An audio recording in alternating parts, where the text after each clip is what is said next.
Today's Locked On Bucks is brought to you by FanDuel. Make every moment more. As the playoffs have now wound down, the sports stop sporting like we want them to. Wait, hold But on, this Justin. I summer, don't think it's recording. Oh, now it is.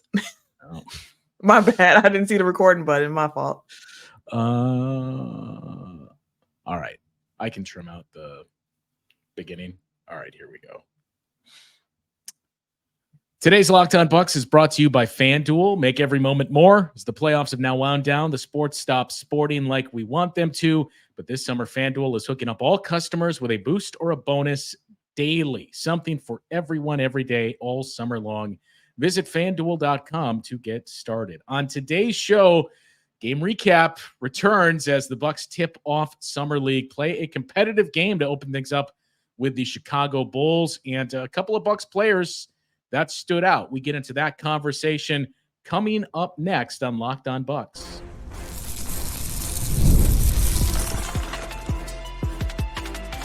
You are Locked On Bucks, your daily Milwaukee Bucks podcast, part of the Locked On Podcast Network, your team every day.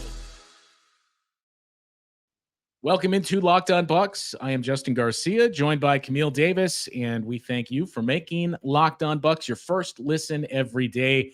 We are free and available wherever you get your podcasts. You can find us on YouTube as well, all part of the Locked On Podcast Network, your team every day. Camille, we finally have games to get into. It's not the, hey, who should the Bucks go after in free agency? What other moves are on the table for them? That's all settled down, and we got our first glimpse at the two rookies for the Bucks as they tipped off Summer League Saturday with a loss to the Chicago Bulls. Obviously, a few guys jumped off the page more than most, but coming into this game, let's start with this. Who were you most anticipating watching in this game?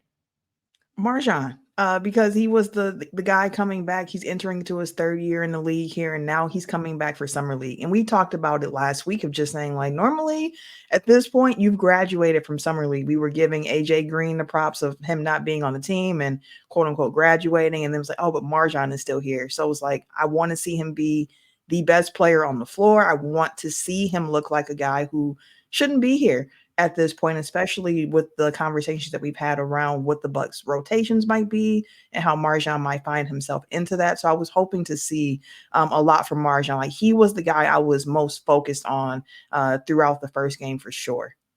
Yeah, and that last point, I mean, it came up a couple of times. I think Greg Anthony and Matt Weiner touched on it as well during the broadcast. I know it was in a story we'll talk about on our next show where MarJon actually sat down with Eric Name and talked to them a bit. But the whole notion of, look, you kind of need to be the best guy on the floor. I think for the most part he was certainly the guy that it's like if you walked into a pickup game, you look at the guys playing and you think this guy must probably run the league, or this guy's in the most games. He looks the most seasoned here. By and large, I do think he was the best player that was out there for both teams.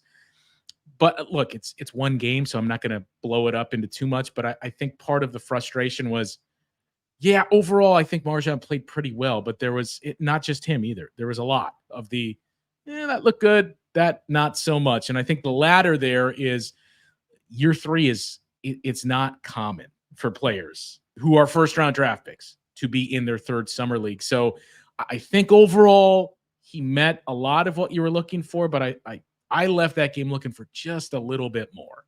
And I think that's fair because the time when he really shined was in the third quarter. The third quarter of MarJon against the Bulls was like, this is what I've been looking for here. It was during that corner, that stretch that he had where I was like, now you're looking like the best guy on the court, because early on, some of the shot selection was questionable early on in that game. And in the third quarter, it felt like he came out of halftime and settled down and really just got into some really good spots.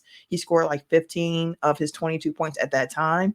In the third quarter, it just was like consistent. It was a thing that kept the Bucks in the game because the third quarter also happened to be the time when the Bulls started separating from the team. But MarJon was looking like the best player on the floor during that stretch. Yeah, and Greg Anthony even pointed that out as well, of the questionable shot selection at times. But I thought it was interesting too that it seemed like the entire broadcast, a lot of their prep work was that story from Eric Name, because I heard it regurgitated a lot of those lines that were in the story and elsewhere. You heard it sprinkled all throughout the broadcast. But one of the things that I don't think we really saw MarJon talk about or address in that was his outside shooting. And that was something that Greg Anthony pointed out and said, look, he's got all the tools to be a defender. So much gassing him up to the level of, I think even Bucks fans thought, well, I don't know if I saw quite that much defensively from him. But his big thing was, I trust him defensively. I think he's going to be able to do X, Y, and Z. He's got to be able to be an outside shooter to stick with this team. And he went, 2 of 7 on threes. I think he was okay throughout his first 2 years shooting the ball from the outside. Certainly not a knockdown shooter. But again, when you have Damian Lillard and Chris Middleton, AJ Green, even other guys, I don't need MarJon Beauchamp to be a 40% three-point shooter. I just can't have him be Andre Jackson from a year ago. Yeah. And even that, and I think what comes with that is Andre Jackson, as we talked about, his scouting report coming into the league is like, if he wants to shoot, go ahead and let him shoot. That's something that Ajax is going to have to prove with just repetition and knocking him down and making people come out there and guard them. And I think for MarJon, he had a bit more respect on his shot than what Ajax did, but like you mentioned, 2 of 7, 3-point shooting as a whole for the Bucks in the first game against the Bulls just was not a strong suit. I think outside of Ryan Rollins, like it just wasn't cooking for many guys there. But for MarJon, yes, he's going to have to make sure that he's able to stretch the floor and also take the right shots. I heard him in his post game after the first game where he was just like, sometimes I didn't take the first shot. And then that got me into a little bit of trouble where it's like, yeah, you had it immediately, but then you ended up taking a more difficult shot right thereafter. So it's about making sure like the shots that you do take when you take them are the right ones. And he put up 7 threes. I wouldn't say all 7 were good looks for him, but you like to see him getting them up, but you want to make sure that those shots are good shot selections. There's a stretch there in the third too, early in the third, where there was back-to-back contested deep 3-point shots. And I think that's when we heard even Greg Anthony of, I don't know about that in terms of your shot selection. Look, the best part is we're not having the conversation of, I don't know, MarJon, like what did we see here? So it's not there.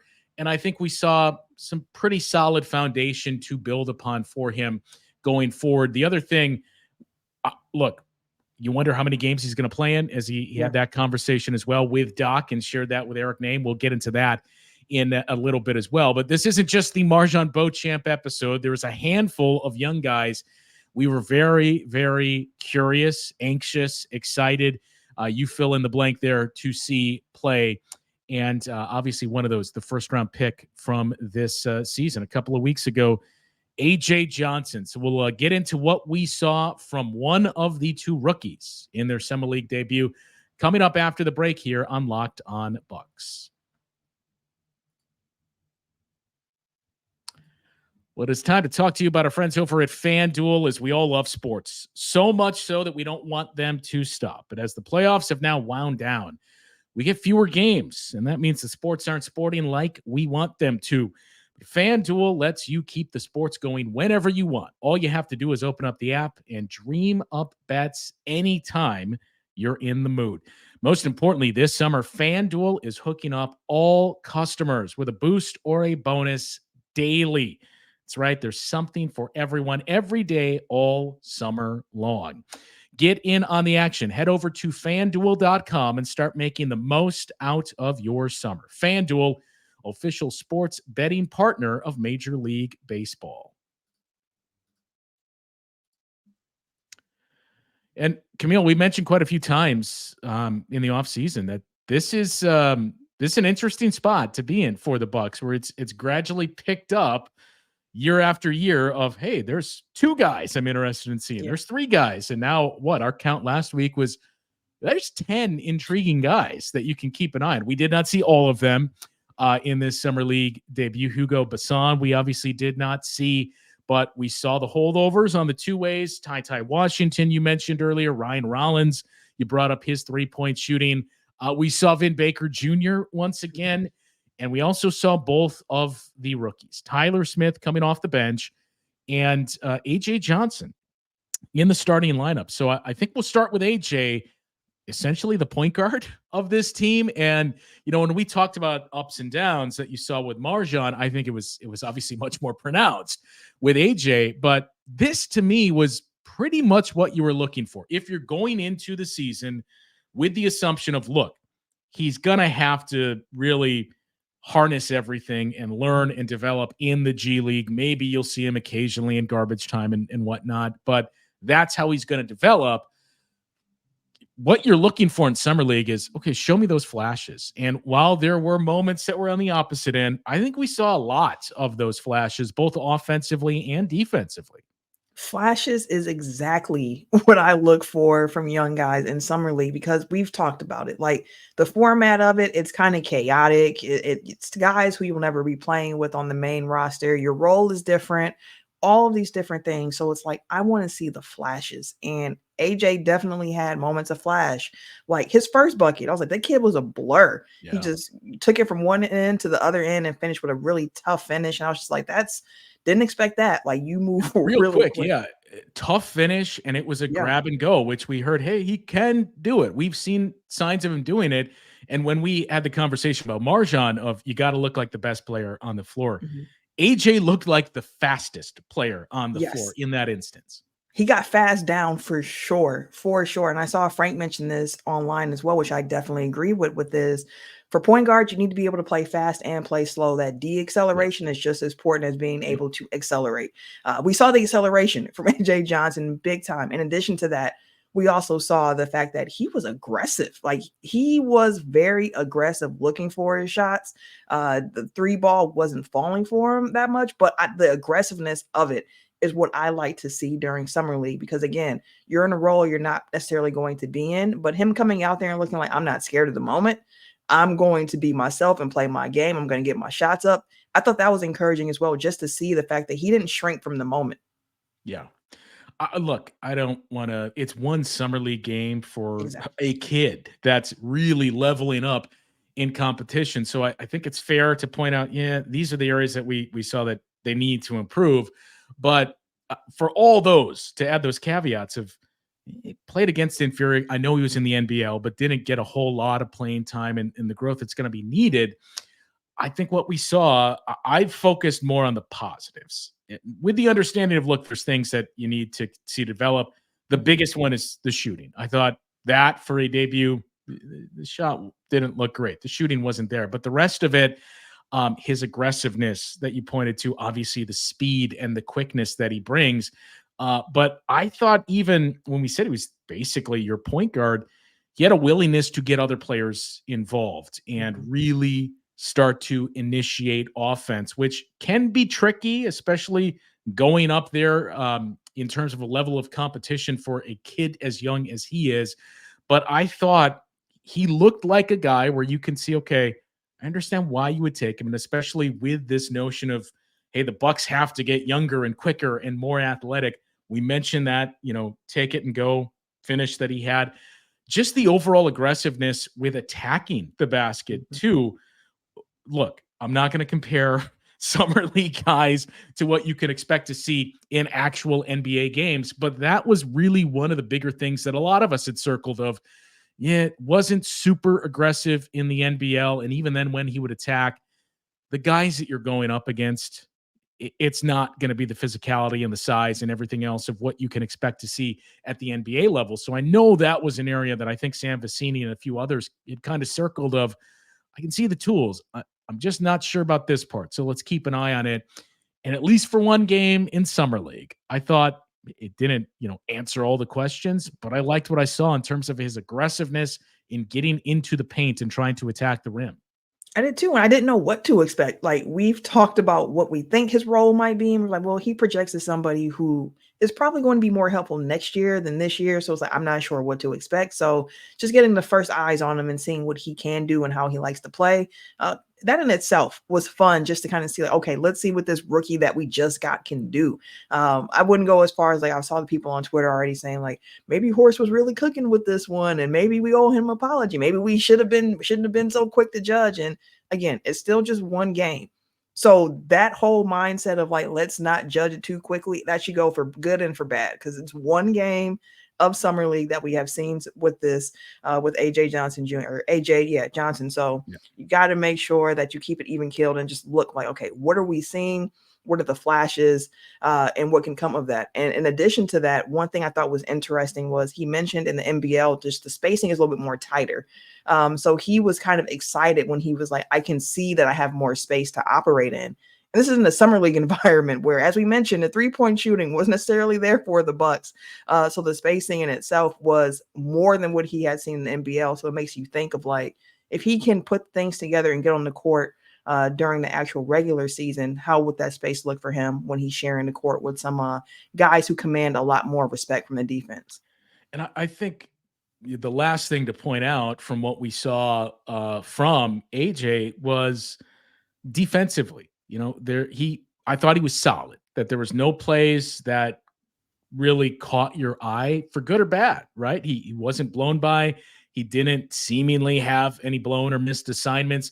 Didn't have any highlight reel defensive plays either. But to me, the fact that there was, neither end of the spectrum was spoken to there is a good thing, because it means he was pretty assignment sure. He was able to get through screens and stay with his man, and it just wasn't an issue. So that, I think that's the other thing of, man, we are looking for anything that you can give us in terms of the perimeter defense. And this doesn't just apply to AJ Johnson, literally everyone on the roster. The perimeter defense the Bucks had a year ago, even seeing that in summer league, really brought a smile to your face of, okay, this is what capable perimeter defense looks like.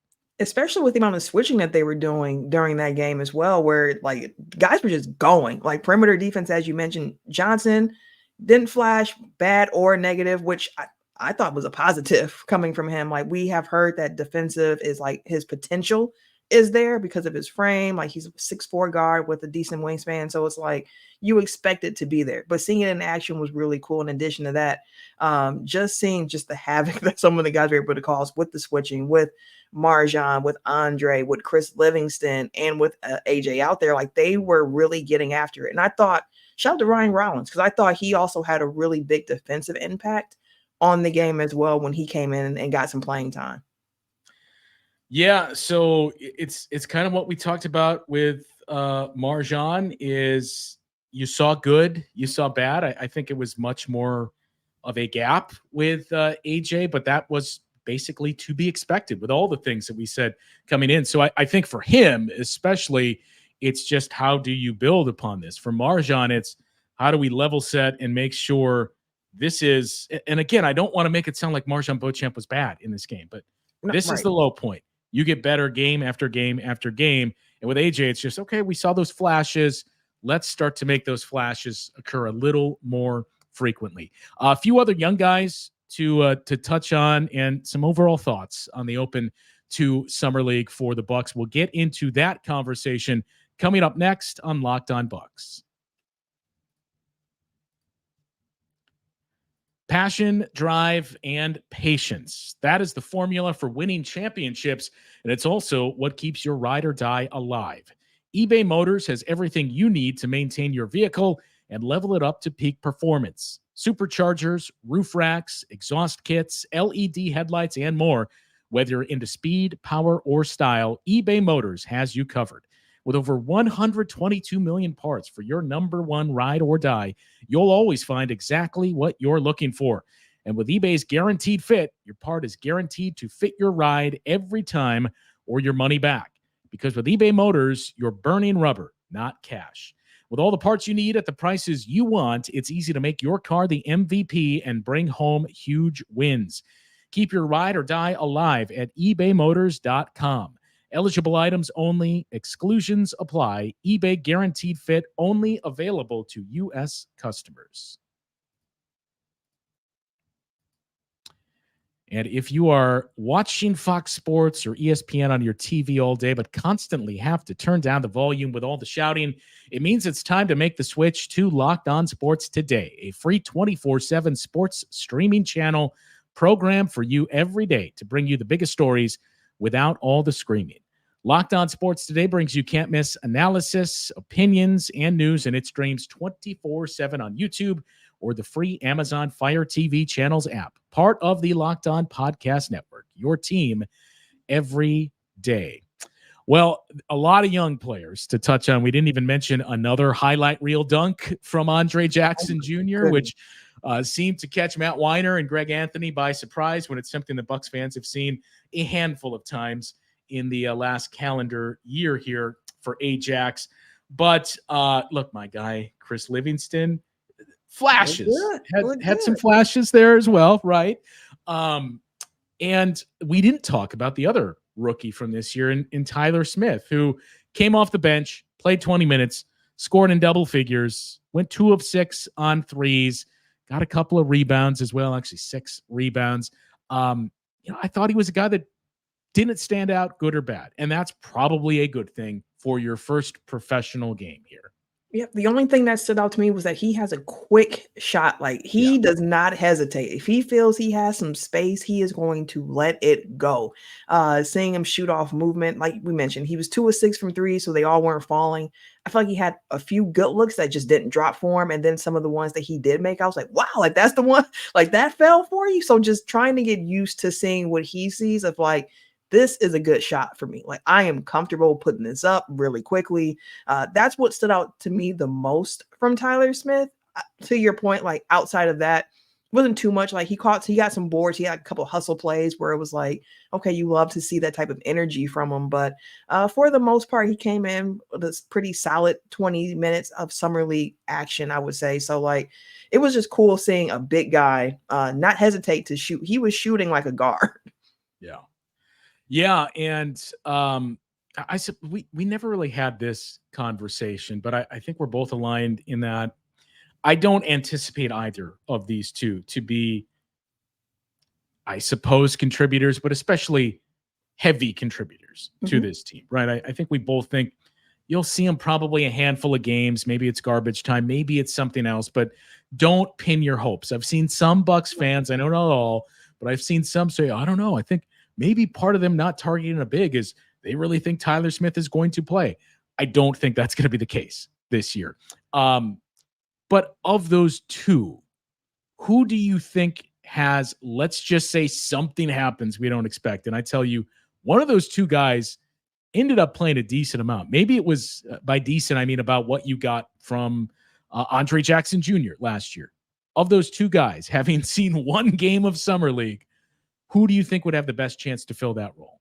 Well, I feel like I'm going to double answer this because one pathway of it is looking at the roster and just how many bodies are in front of them. So you look at Tyler Smith, you're like, okay, there's 3 guys ahead of him technically that you would look at when you're looking like Bobby, Brooke, and Giannis. But then you might say Prince could probably play some small ball for ahead of him. You might see Chris playing some small ball for it. So like it kind of pushes him back a little bit more. So like his pathway already was a little bit more difficult because we've seen historically, at least under Bud, the Bucks tend to run with 3 bigs. I'm not sure if, Doc is looking to alter that and have 4. And if he does, he just play a smaller guy to fill that role. But for AJ, given the fact that he was playing point guard at Summer League, he's a combo guard. We've talked about how the Bucks kind of are a little short on guards. I could see of the two, just AJ being the one to get a little bit more time than Tyler Smith. Although it's like, I could see Tyler Smith having an easier pathway there, just given what he does and AJ with the speed and everything like that. I could see AJ getting a little bit more run than Tyler Smith personally, if I had to pick between the two. What about you? Yeah, it's interesting. We obviously saw more flashes, and again, it's one Summer League game.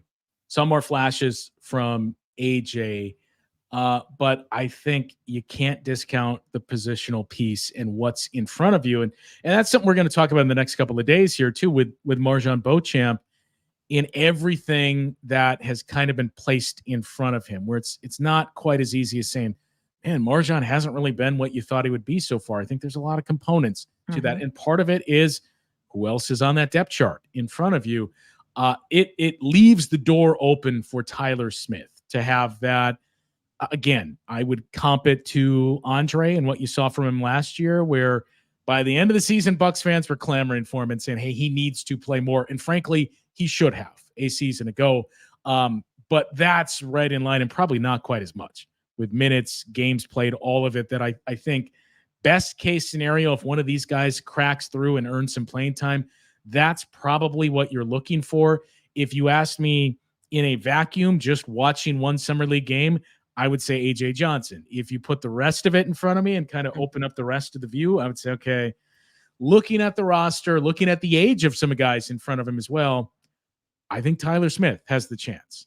I think that's fair to say. Like I said, with the positional outlook of it, the only thing that made me go like, probably not Tyler is just I think Doc is going to go with Prince or Chris and be like, you go ahead and be that small ball forward that we need if we want to change of pace. But Tyler has shown, 2 of 6, but he's shown the willingness to shoot. If you start seeing him, well, we wouldn't see him, but if he's in practice knocking shots down, I could see Doc throwing him out there and just like, kind of like how AJ Green was, where it's like, I know you have an NBA skill set of shooting.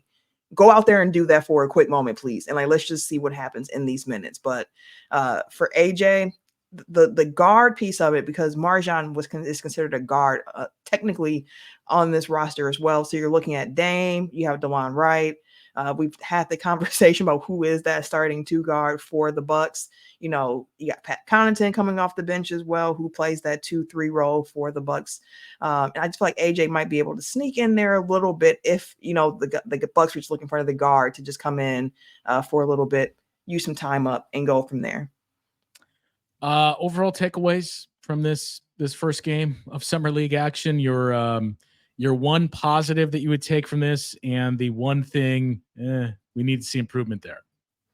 One positive, I'm actually going to go with your guy, Chris Livingston, give him a little love here. I thought that he looked, just physically stronger than a lot of guys that he was out there competing against. And he just did not look like somebody who was getting sped up. His stat line was not remarkable, 11 and 8, but it was just like an efficient 4 or 7 from the field. He just looked really in control. He had that crazy block. I forget to end the first or the second quarter or something like that. That I was just like, that's impressive. So that was a positive I'll take away. The negative would just be the 3-point shooting. I love that Ajax was getting them up. He shot 9 threes in that summer league game, which again is what you want to see. I want to see the volume because again, you're probably not putting up 3 or 9 threes in an NBA game next to the guys on the main roster, but seeing them getting them up, positive. Wish we could have seen him knock a few more down. Yeah, and I would say that as well. The 3-point shooting for the negatives across the board. I'm sorry, he was 0 for 5. My bad. I was looking at AJ Johnson. Ajax was 0 for 5. Yeah, either way, not great. I hesitate to even point out a negative in game 1 of Summer League. But for me, there's a couple of positives, right? We talked about those flashes from AJ Johnson, and I would agree with you as well with my guy and the flashes that he showed. I think he's another one. We didn't really talk about roles, but just be solid, right? Go out there and be assignment sure defensively. That's really the biggest piece for Chris Livingston to really carve out a place. He's going to have to improve the offense. He's going to have to find some type of offensive game. But if, just as we talked about with AJ Johnson, if you just go out there and you assume there's more opportunity for some of those highlight reel plays with the block that you referenced. And there was a few other plays as well. But if I don't notice you, that is a very, very good thing, especially when we comp it to where this Bucks team was defensively a year ago. We'll be back with another show to take a look at game 2 and some of the growth or lack thereof that we saw from game 1 into game 2 for these guys on the Summer League roster, and a little more conversation on Marjan Beauchamp as well. So we alluded to that interview he did with Eric Name of The Athletic, and there were some interesting takeaways from that one and what this Summer League means for Marjan Beauchamp. So we will open up that conversation on our next show. As a reminder as well, to get your questions in there. I think we may be able to have Frank join us, but we're going to do a mailbag episode to address your questions. We've already gotten a few emails that have come in and a few tweets with your questions as well. So we'll get that email address back out there and address any of the tweets that you had for questions. We will get into that a little bit later on the show this week. We're going to have a post game for Tuesday night's show or Tuesday night's game as well.